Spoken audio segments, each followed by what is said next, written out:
Hello and welcome to the True North Show. I am your host, Megan North, and I'd like to start by thanking the sponsors of the show, Quantum Awakening, Beth Lewis, and Ancy Clark. Today, I am thrilled to be welcoming back to the show a very special and favourite guest, Shannah Kennedy. Now, for those of you who are new here, Shannah is a strategic life coach, keynote speaker, and 8-time best-selling author who has spent more than 2 decades helping people step back from the busyness of life and design a clear plan for how they truly want to live, work, and feel. She began her career in stockbroking before moving into sports sponsorship, managing relationships with more than 150 elite athletes across 10 sports. That world led her to a profound realization that high-performing people can have a brilliant strategy for their career and absolutely no strategy for their life. That insight became the foundation of everything that she has built. With 8 books published by Penguin Random House and more than 1,000 people coached, and a methodology used by individuals, leaders, and organizations around the world, Shannah's impact is nothing short of extraordinary. But what excites me most about having Shannah back on the show is what she's currently working on. Now in her mid-50s, Shannah is asking one of life's most powerful questions. And then what? Since the beginning of this year, she's been walking her own talk in the most incredible way, attending the Winter Olympics, walking 800 kilometers across Spain on the Camino de Santiago, and swimming with humpback whales in Tonga. And all of it is shaping her next body of work around midlife, longevity, and designing the second half of life with purpose and intention. Shannah, it is so wonderful to have you back. It's great to be here. It's such an exciting, it's such an exciting thing to talk about, isn't it? Absolutely, yeah. Life can be when we create some vision and plan for ourselves. Absolutely. And when I'm reading out your bio, I can't stop but smile. So this conversation is going to be amazing. So Shannah has spent over 2 decades helping some of the world's highest performers design their lives with intention and purpose. And now she's turning that very same lens on the second half of life and asking one of the most important questions any of us will ever face. So stay with us, because when we come back, we're going to go into sharing what that question is and why Shannah believes that we do not need to wait for a crisis, definitely not a crisis, to start redesigning our lives.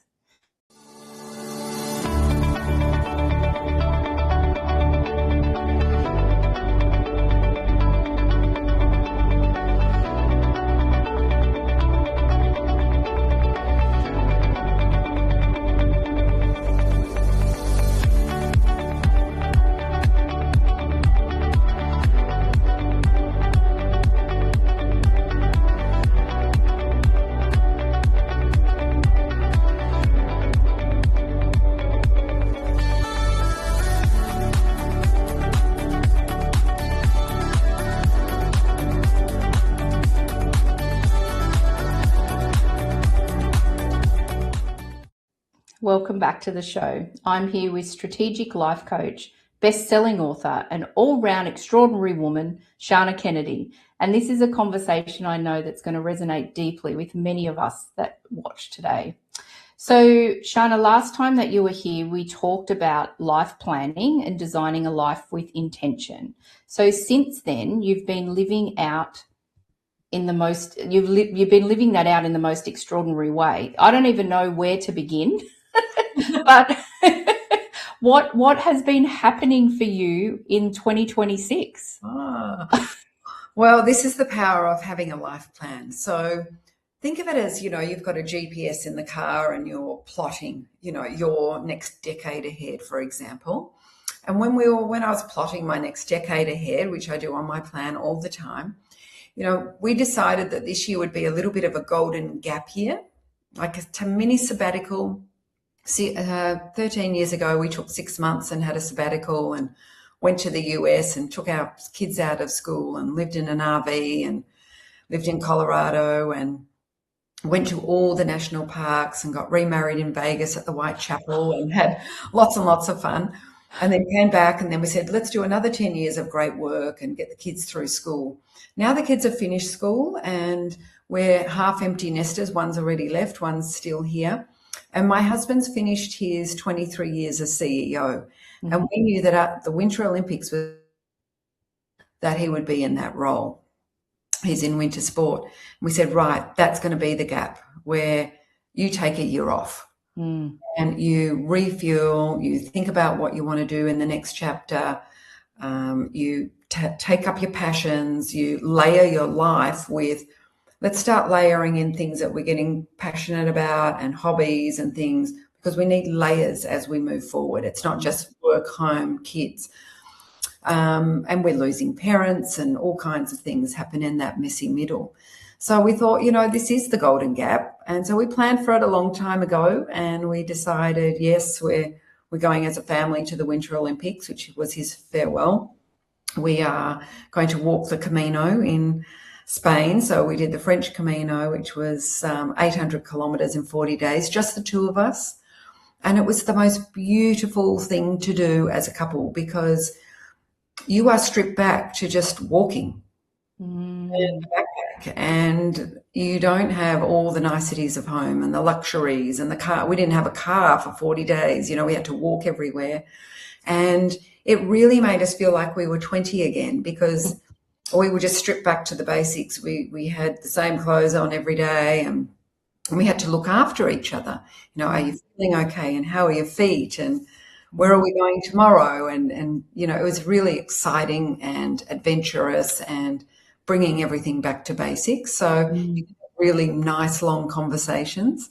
And then we came home for 3 weeks, and then we went to Tonga because we did a self-leadership course together. And it was the hero's journey, but it was run in Tonga, where you swim with the whales as well, and you learn from the whales.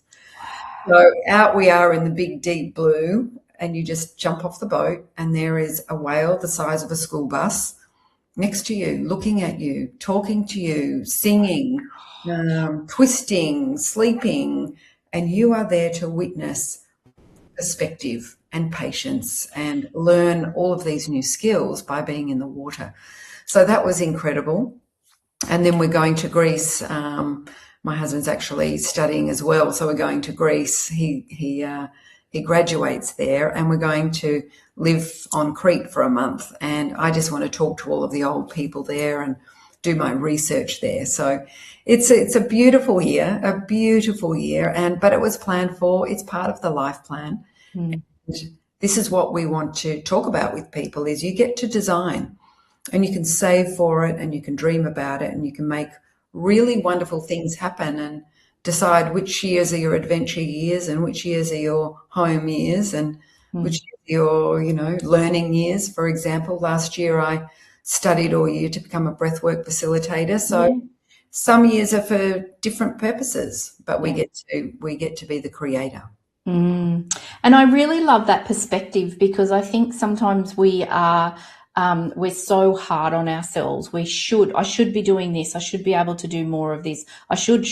As my beautiful niece says, are you shouldering all over yourself? Oh, I like that. It's good, isn't it? The other thing is that if we're living longer, which we are, so we're living into the 90s now, and 90s is, it used to be 70s was a good innings. Now, then it was 80s, and now it's 90s, and it's going to be hundreds.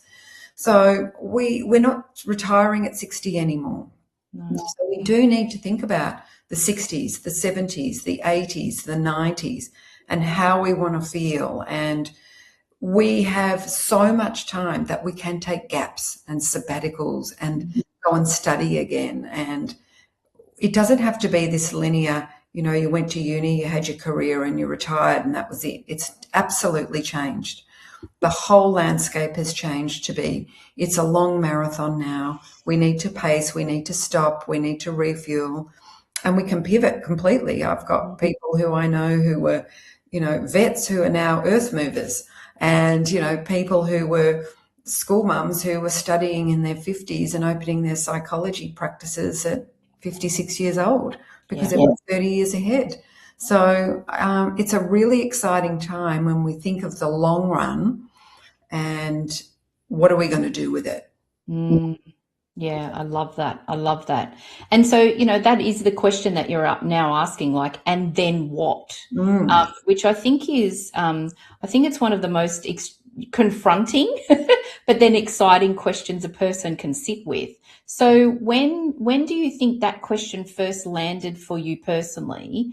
And then what thoughts and ideas did it spark within you? So the and then what sort of happened for me a little while ago, because I'm always thinking ahead, is what happens when the kids have finished school? What happens when we have no more parents left? What happens when they go into a home? Well, my dog just passed away. What happens when my body changes in menopause and I get a new brain and a new body and a new way of thinking? After that, there is no society tick list like that we have growing up, finish school, go and study, go and get a great job, buy a house, have a family, go on holidays, buy the car, whatever it might be. There's this amazing society list all the way up to 50, around 50, 55. But post 55, there's nothing. It's a void. Hence, we have a crisis. So people are like, is this it? Is this it for life? Like, is this all there is to life, going to work and going home? And I've got my superannuation. But the landscape has changed. So and then what came to me, because I was thinking, well, once I've achieved all of these things, and then what? Now. So it was a really interesting question I wrote down and I sat with for a very, very long time is, what do I want to become? Because I now have more time. I now can be in charge of my body, in charge of my time, in charge of my thoughts. I'm not managing children anymore. We become the consultant to children and then they become our friend later down the track. But I'm in the consultancy stage where they only ring, when they really want something or they want some money or whatever it might be. And then, once they hit their late 20s, they become the friend. But in that consultancy stage where we're not managing them and our opinion is only supposed to be given when asked for, we have this huge void of space, hence why people have a meltdown and want to go backwards. They want to become young again. I want to become old, but I want to become so awesome at old that it's the butterfly. We talk about the chrysalis is the caterpillar. We've been the caterpillar till we're 50. Then we go into the messy middle, but we want the best years, which is the butterfly era.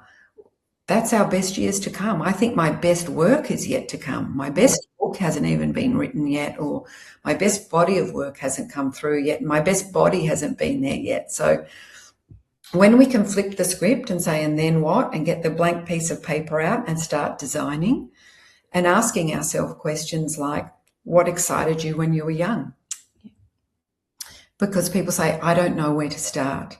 And it's great to have that piece of paper where you just, every time you're curious about something, you write it down. So if I'm putting essential oils on my skin, I can go and write down, maybe I'll study essential oils.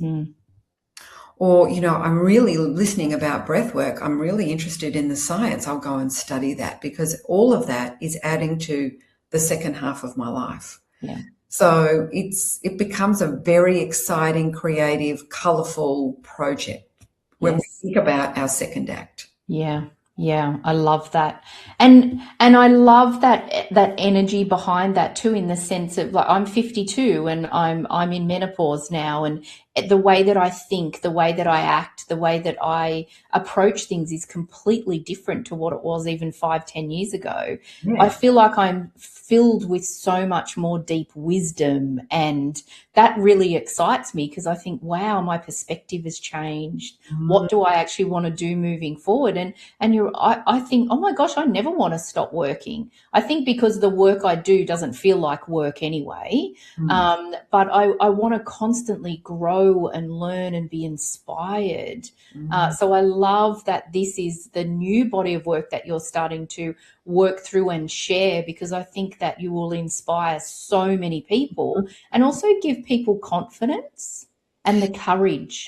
I think courage. I'm 56 and I'm thinking about my 66-year-old self. So you always add 10 years. And I look at 66-year-olds and people approaching 70, and there's such a vast range, right, of role models for ourselves. So there's Train with Joan, who picked up weights at 70 and is the strongest she's ever been in her life in her 80s. And there are all of these amazing people that started things. Louise Hay started Hay House Publishing when she was 60. Yes. She worked there till she was 90. So we have a whole career, maybe 2 careers ahead of us.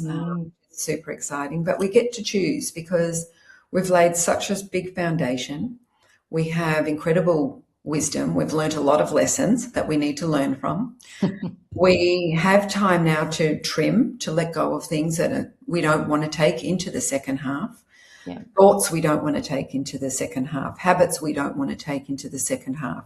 Yeah. It's, for me, menopause is closing the chapter on the first half and putting that book on the shelf and starting my new book. And when we can give women and men, particularly women who get a new body and a whole new way of thinking, and what an experience to go through. Men go through it too. I think they definitely have a menopause and their hormones do change. It's just not as obvious and not as talked about.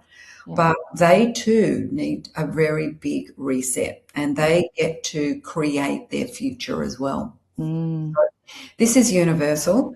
It's for any human on the planet who is really thinking about, and then what?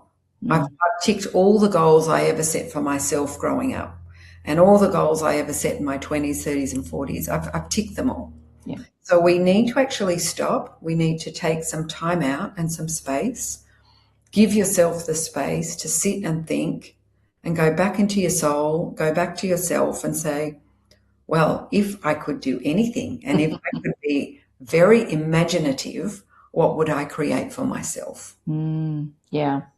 And it's really interesting because when you talked about before that some people don't know where to start, and that's right, because really now literally the world is the oyster. There's no other boxes to tick because of, as you grow up, it is, as you said, school, get married, buy a house, buy the car, da da da da da da da. But then at this time, it's like, well, really, I can do anything. And it's frightening. And overwhelming. So I always say to my clients, go back to childhood, something that inspired you. Like I used to love colouring in. So, I do paint by numbers now. That's me sort of layering in, but I'm painting things like butterflies to paint into my soul that my best years are yet to come. And interestingly, the butterfly has a gene called the Imagineer gene, which it has as a caterpillar at birth. But the gene does not kick in until the chrysalis, and that's where the colour comes. So it carries it all the way through, and then boom, it kicks in and out comes the butterfly. And I think we're the same. I think we have this incredible imagination. We have incredible creativity.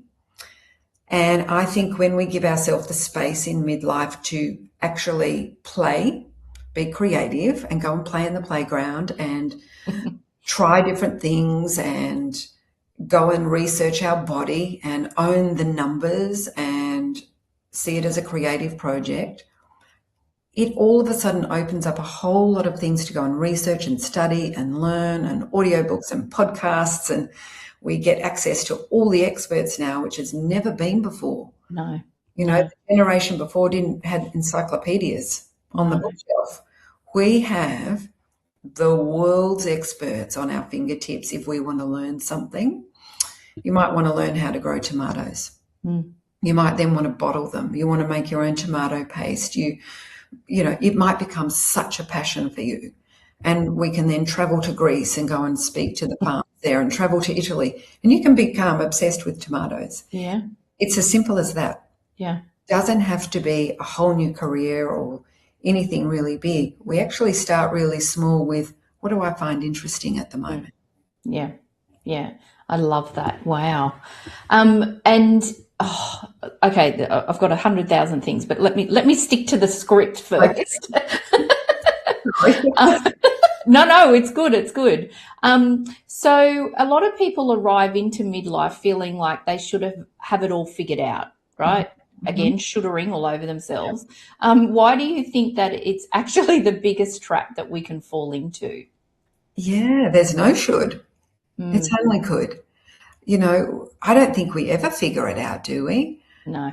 I think if you've figured it out, you're finished. We are ever evolving. So how you feel at 55 was different at 45 Mm, and different at 35 and different at 25. And if you think of the life in 7-year cycles, mm, we are completely different every 7 years. We have new skin, new hair, new everything every 7 years. yeah, So it's our habits that actually what we need to be looking at that yeah, support that. yeah, So even understanding your habits, yeah, beautiful place to start. But, we never have it figured out because we keep changing, because our goalposts keep moving, mm, because we keep learning more things and having more life experience. So how you viewed things 10 years ago is going to be different now because we have so much experience. So I think we're ever evolving. We never have it figured out, and that's pretty exciting. yeah, absolutely. Yeah, yeah. And I also think too is that I've been pretty good through my life of, I know who I am and actually I just do me. But I find as I get older, I'm even stronger about that. And I loved when you were saying about trimming before, because I definitely trim people in my life who, okay, maybe I'm too much for them or I'm not enough. That's fine. Let's okay, I'm not going to make it a stress. But I think that, It's difficult because, it's loss and for oh, some people it's grief, when we don't speak to the family member anymore because, they're toxic or whatever it is, or some toxic friends, or you also have to understand what grief is and mhm, to allow that letting go and that shedding so that mm, you can evolve into a bigger, better person yourself. yeah. And there's also comparisonitis, which we never had growing up. So I think that's a really big thing as well. We can either use that as a positive or we can use it as absolutely destroying our own confidence. Yeah, yeah, When we're doing comparisonitis on Instagram and Facebook and TikTok and whatever else you're on, be very careful with your feed because it can paralyze you or mm, it can inspire you. inspire you. Yeah, absolutely. Yeah, yeah, absolutely. And just doing you, being that courageous and confidence to just be you. Yeah. Because at the end of the day, no one else really worries about what you're doing or, just About it, stepping. really. They're not thinking about me at the moment. I know, that's the thing. It's hilarious, right? And Mm. so, what about for the women that are watching whose children are leaving home, maybe their careers are shifting, whose identities are changing? What do you think is the very first step that you would encourage them to take? Well, for me personally, the step I took was to sit still. Okay. Yeah. And a lot of people don't say that, but I find that my daughter left home just straight after year 12, which I wasn't prepared for. But she got Mm. a really great opportunity to move from Melbourne to Queensland and live up there on the beach, and she's living her dream life. And she said to me, Mum, if you were 18, what would you do? Very clever girl, because I said, well, of course I would have gone. So I sort of sat there and I thought, healthy birds leave the nest. She's confident, independent, and wants to go and play in planet Earth and go and try things. So, she put her uni on hold and off she went. And she's living a great life up there. So for me, it was a huge grief. I was walking past her bedroom every day. I was sitting on the end of her bed. I'm like, I'm not ready for this. Mm. For me, I thought she'd be home till she was 26. She's a real nester. So I actually was quite blindsided there. Then my dog passed away. Then my mum passed away. And I felt like I was in this washing machine of change. Mm. And rather than say, okay, I've got to go and fix everything and distract myself, I was always taught by Buddhists that I've been coached by was to sit in the stench of things. So I actually sat really still. I stopped any hustle. I stopped putting any pressure on myself. I just did my breath work. And the more that I sat still, the more everything felt like I'm in the perfect place right now. And I'm in the chrysalis and everything is being moved around, ready for me to be the butterfly. But do not force the butterfly. Mm. So I gave myself a couple of years to actually, it's been my least productive couple of years, to just sit and do my work, but not have that drive and I have to create things and I want to do more talks on stages. And I just took all the goals away and actually set 0 goals. Mm. And I just focused on self-care. Mm. And it was beautiful because the work kept coming in. I don't know how, but it did. But I really sat in, wow, this is a real, when you lose a parent, when you lose your fur baby that's sat on your feet for, every single phone call that I have with my clients, and then you lose a child who's moving away. It's a lot. It's a lot to handle. So I really thought about the grief cycle and how we're never taught about the grief cycle either. And one of the things is you don't move on. Because if you just move on, it just keeps coming back and biting you. It's actually better to sit in it and honor it and rejoice in it. That we had a great life with my dog. It was a beautiful experience, and a beautiful experience with the others. So I think a lot of people go the other way and would say, okay, we'll go and set yourself some goals and keep busy. I actually am the complete opposite. I think we should honor ourselves, feel the transition that's happening. And I used to say to my husband, I feel in my belly something big brewing, but I don't know what it is. And it took 2 years for that to come out, and it is the next body of my work. Yeah. And I'm sorry, I didn't know that you'd lost your mum, so I'm very sorry to hear that. I knew that you'd lost your fur baby, but I didn't realise you'd lost your mum. And I've lost both of my parents, and nothing ever prepares you. People, I don't know, I always had in my head that, I knew I'd lose my grandparents, but for some reason in my head I always thought, but my parents will always be around. And just nothing prepares you for it. So, and when my mum passed away 12 years ago, and I went into that, I went into probably a deeper place than what you did. I became quite depressed and mental health wise. I was in a dark place. I'd also stopped drinking around that time as well. So it was kind of a couple of things, exacerbating in the sense of I really need to sit with this. Yes. And I tell you what, it was dark, but I got through that in the sense of like a completely different, a different person, because I had the courage to sit with it. Yeah. It was hard. I think that's the word, is courage, to sit with it, because, it takes a lot of courage to sit still while everyone around you is moving forward. Yes. And not feel like you're missing out or you're falling behind with everything. It's to really honor that this is a chapter in your life and a season and a window and a stage, and be able to sit in that and feel it. And that's where all the gold is actually in the stillness. It's like filling the cup up from the river, and all the sediment's there. And when you put the glass down, the sediment, drops to the bottom. Crystal clear water. Yeah. And that's what happens, isn't it? When you sit still and you sit in it. Yeah. And you don't rush it. It's giving yourself permission to do that. Absolutely. And I feel like I then gave my dad permission to do that too, because bless him, he lasted 2 years and 2 months without my mum, because they'd been together 62 years. It was a long time.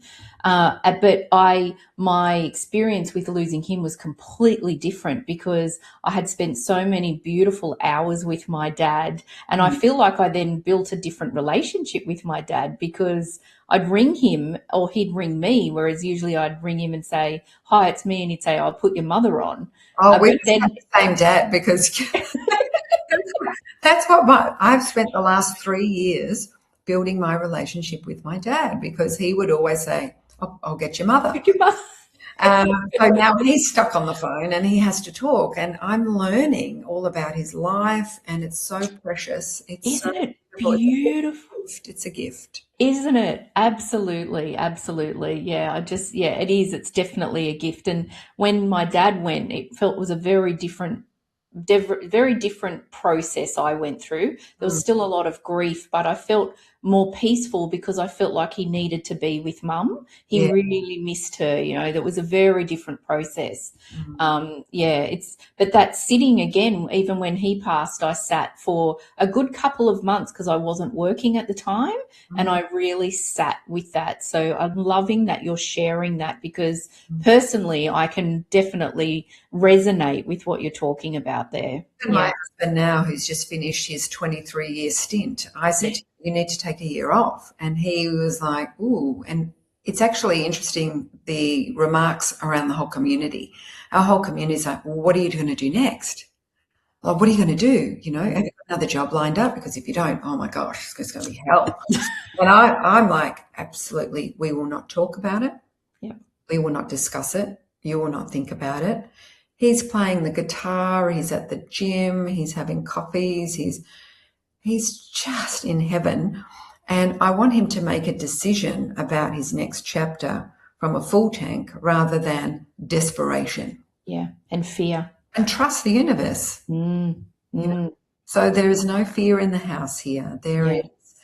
There is excitement rather than Mm. fear. But it's really fascinating to watch everybody's reactions. Yeah. Yeah. Because now it's almost like they're giving him another tick box and go, right, okay, well, here's your next part of your life. What are you going to do? This, and this. Yeah. And he says, it's time to press pause Yeah. because it's a marathon. And Mm. that is a ticking Yeah. the sabbatical box and the pause box to say, I took a breath here and I took another breath here. And I wasn't on that treadmill of go, go, go. And that is something to do, is do nothing. Yeah. Press pause, give yourself some time out, go and look for things that you're interested in, or go to some breath classes, or do some painting, or go and do the gardening, or he's taken up cooking, which is brilliant. I don't cook anymore. So he's there doing slow cooks and Love it. fantastic. So he is getting creative and his nervous system is being completely reset. So part of you, and then what could be a sabbatical or a pause or taking a bit of time out just to sit still and be very clear about what it is you want to do moving forward. Mm. And also then not feeling guilty as well. I think it's that shutting the noise out of other people. For me, every now and then I just want to have a day where I'm on the lounge, I've got my cup of tea and I'm watching the Bake Off or something like that. I'll by the end of the day, I'm so bored because my brain has emptied, but I love that because then I get inspired. I Yeah. don't feel guilty about it. I love it, particularly in winter. It's amazing. No guilt whatsoever. Yeah. Sometimes I even go to bed and have like a sleep in the afternoon. I'm like, this is Yeah. so good. Yeah. Yeah. And There's I think too, bad about it. yeah, exactly. I think and you know what? A lot of the time, I mean, I'm sharing it here on a TV show, but I don't really share those sort of things with people because I don't want anyone's opinion. I just do me and I just do what's right for me. And I think when you ask yourself the very, very powerful question is, what is your 10-year older version of yourself saying about that? Mm-hmm. You'd be saying, oh, how great you took a day on the couch and watched Bake Off. Or for me, my 66-year-old self is saying, oh, thank God you had a little afternoon power nap because there's no hurry. So always thinking about your 10-year-older self, I think is a beautiful place to start because it's the decade game. It's that decade has a lot of change. It happens very fast, but a lot can happen in a decade. So when we're constantly listening to that wise voice of ours that is 10 years older, it becomes there's a lot of permission being given then. And also intention as well. Feels like there's very strong intention behind it. Yeah, it's about, for me, it's like, do not overdo it. Yeah. Do not burn out. Yeah. Get really strong. Get flexible. Take rest. Recover properly. If you want to do PBs and have your best era yet, you have to have proper recovery. So that means you need a sleep in the afternoon or a couch day. You take it. You take.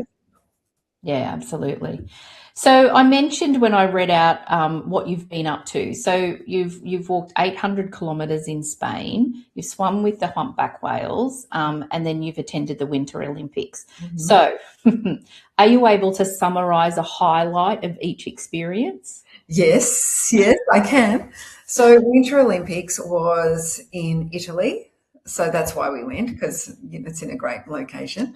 Um, Yes. so it was a family experience. So the highlight for us was for our kids to see for the very, very first time what their dad actually really does.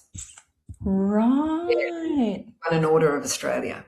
So he has really taken winter sport from a very, very small, tiny sport in this country to probably the number 3 sport that wins the most medals. So he has grown the sport, the funding, the participation, the results. So it was like, we're just going to show you what Dad's been doing your whole life. So that was a beautiful family moment. The Camino was for us to come back together and strip everything away because he'd finished by then. And it was wonderful to watch his brain and my own brain closing all the open tabs. And, after a week in, it was like, oh, what are you thinking? Nothing. What are you thinking? Nothing. There was nothing left in the brain. So it was just one foot in front of the other. It was embracing people's stories that we met. And so I think that was the simplification and the stripping back. And then the whales was all about patience. They're very slow moving, but they're very big and very powerful. It was interesting to watch them because they knew exactly what they were doing. They would come up to you, basically, because we would just stay hovering in the water. They'd come straight up to you and they'd look at you and they'd give you a message. It was like a message, like, everything's going to work out. Like, be patient. Don't rush. Look at perspective here. You are a dot in this ocean. I am a beast and I'm still a dot in the ocean. And it was this incredible perspective and patience and respect for nature. And so I came back thinking, I don't need to rush the next body of work. I need to feel it and slowly move towards it. So all of them had a purpose and a lesson, and I journaled them all, of course, which was beautiful to be able to write about our experiences as well. Yeah. And I've had the pleasure of reading through them and seeing your photos. It was beautiful. And was that strategically placed and planned in the sense of the Olympics, then the Camino, then so that because if you tried to do them the other way, it wouldn't have worked. Yeah, it wouldn't work. No, Yeah. no. And that's why having a life plan is so important, because you sit there and you become more strategic, because when you're penciling things in, you sit with it and you feel it. Does that feel right? And, we were like, oh, maybe we should just go to the Maldives when you finish work to celebrate. And we sat with that and went, that doesn't feel very right. Just to go and sit down. We need to do something epic. Yeah. We need to do something that strips everything back to the two of us, not sitting on a banana lounge. Yeah. The Camino. Wow. Now that felt right. So when you have a life plan and you're writing things in, the different ages and stages of your life, then I think you can sit there and feel it, and it will either feel right or it won't. But you have to see the written word. Yeah. Someone said to me a couple of years ago, you should, do your own podcast. And I said, oh, yeah, I should. And then I wrote it on my form, my life plan. And I sat and I looked at it and it didn't feel right. It was like, I actually don't think I could squeeze that in. Yeah. So, and it doesn't feel like the right time for me. So I just took it off and I felt light as a feather. Yeah. But it was the written word, because my brain was saying, yes, do it. Everyone's doing it. Yes, do it. But my soul was saying, it's not the right time for you to do. Yeah. So when we write things down, even people who write their New Year's resolutions, and you look at them, probably most of them, they'll go, I actually don't even want that. Yeah. Yeah. And I would imagine the time that you spent, those 40 days walking, and as you said, like after a first week, what are you thinking about? Nothing. I could imagine that from a relationship point of view too, it would have been really beautiful, because I find that when I go for a walk with my husband, side by side, we have different conversations, because obviously we're using different parts of our brain and those sort of things. And so I would imagine that for you and your husband, that, renewal of just even learning about each other again in the silence. Like so many of his friends said, what are you going to talk about for 40 days? Like it was actually really confronting for his friends. They were saying, I don't think I could be with my wife for 40 days straight and have something to talk about. And he said, but we don't need to talk all the time. Yeah. So there were so many days where we would walk for maybe an hour and a half and we hadn't even spoken. We could just hear our footsteps, or I'd be ahead or he'd be ahead, or then we're side by side. And then one of us, some random thought from the side would come in, and I'd say, do you remember blah, blah? Well, off we'd go, and we would be talking for 2 or 3 hours about something. And it was really interesting because your brain had time to pull out memories. It also had time to suggest things for the future without all of the noise. So it was beautiful, and the silence was magical. I was actually nearly euphoric in the silence, walking across the Masita, which is just dead flat. There's nothing except a dead straight path in front to the horizon, and you're in the wheat fields. And people say it's so boring. I'm like, I am euphoric. All I can hear is our 2 footsteps, and I can see the biggest horizon, and I am so happy, so happy just walking. Yeah. No music, no podcast, just listening to the footsteps. Yeah. And I feel like unless you've experienced that, it's quite difficult to describe, but your body keeps wanting more. So some days, most days we were walking 30 kilometres, and every week we would have a day off. Some days there was only a 15-kilometre leg, and we would be, oh, well, that's not enough. Because our bodies kept wanting more. Our bodies had conditioned themselves and were very, very happy to walk 6 hours. Wow. And so from that time, and I'm not specifically talking about communication with your husband, but do you feel like coming back that the way that you communicate has changed? Yes. Yes, I do. I think it's less transactional, less logistical. It's more about how we feel. How are you feeling today?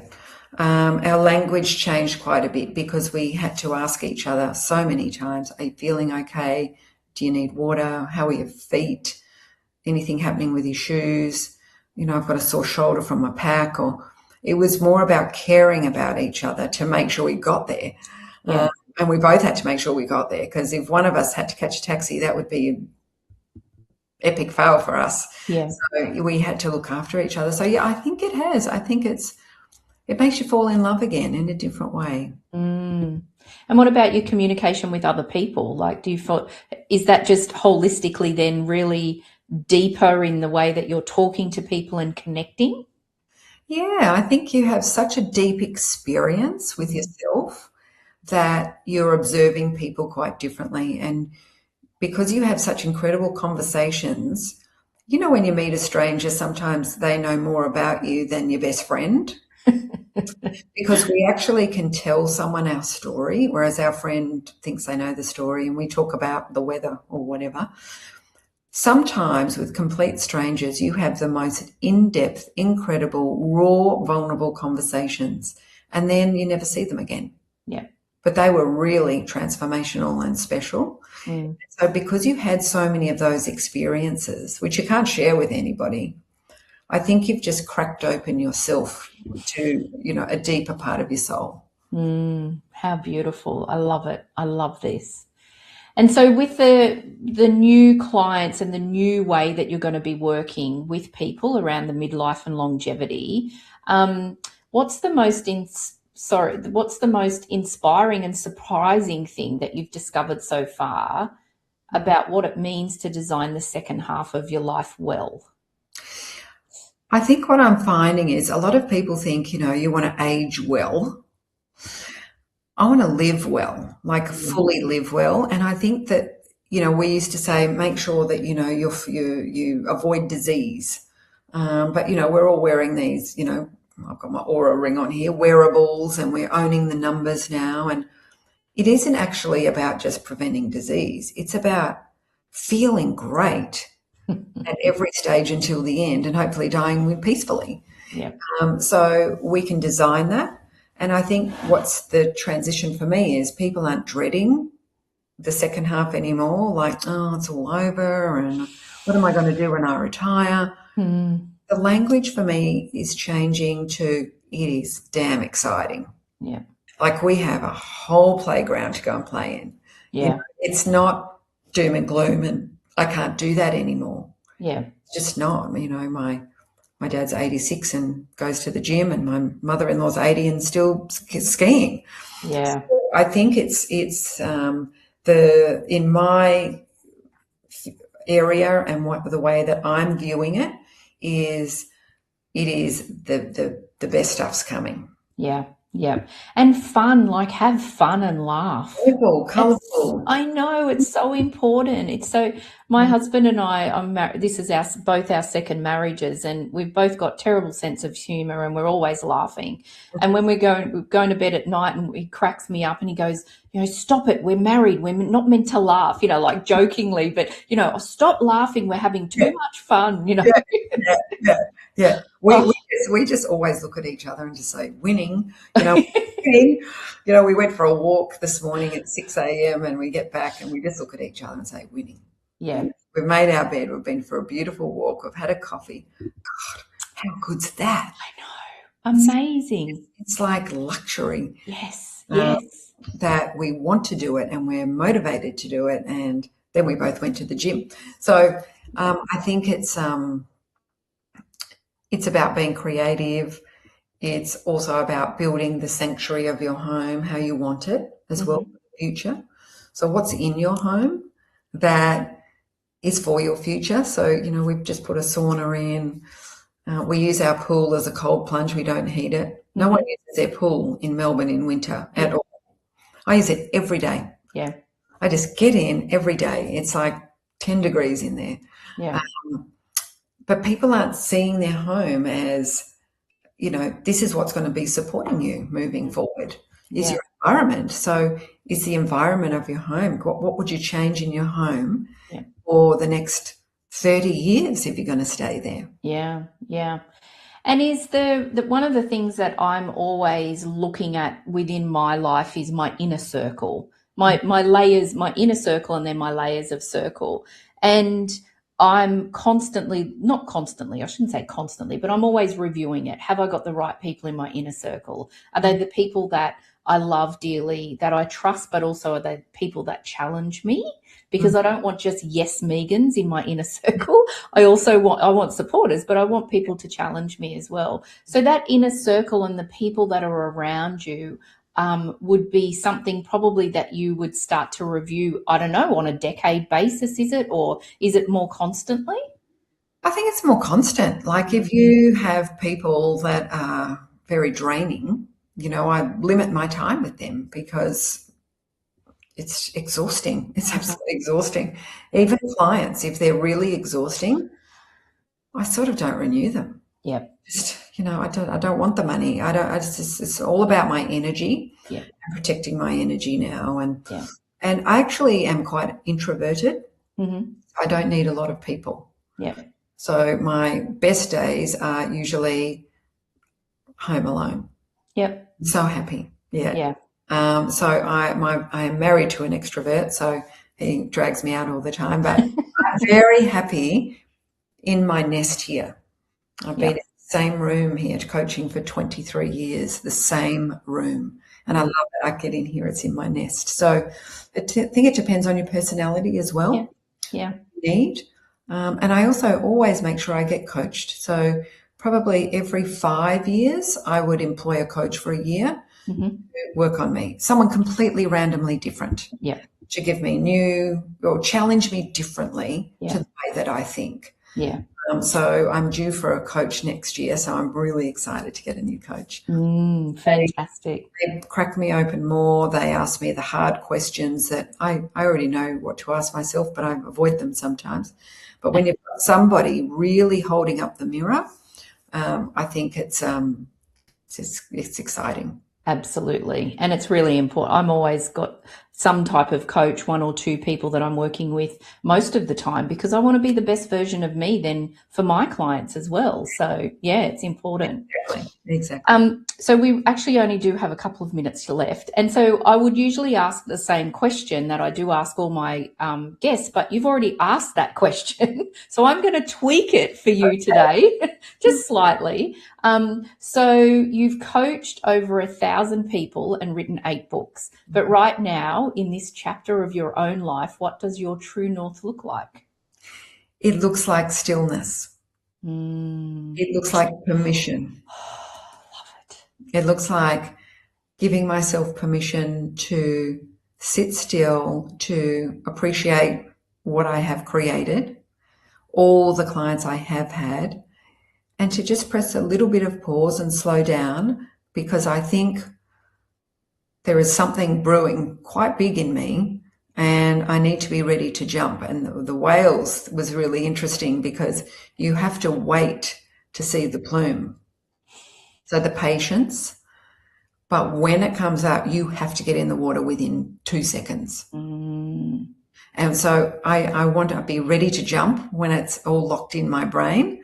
But in the meantime, it is the patience piece. So just giving myself time to enjoy this beautiful time of life in the messy middle. Yeah, it's beautiful. Thank you. What a beautiful way to finish our conversation. Thank you. Thank you. Thank you. Just so I love when you share, because you're just so genuine. I love your energy about and also how excited you are about all the work that you do. So thank you. Thank you for spending the time with me today. Pleasure. It's great talking to you. I love it.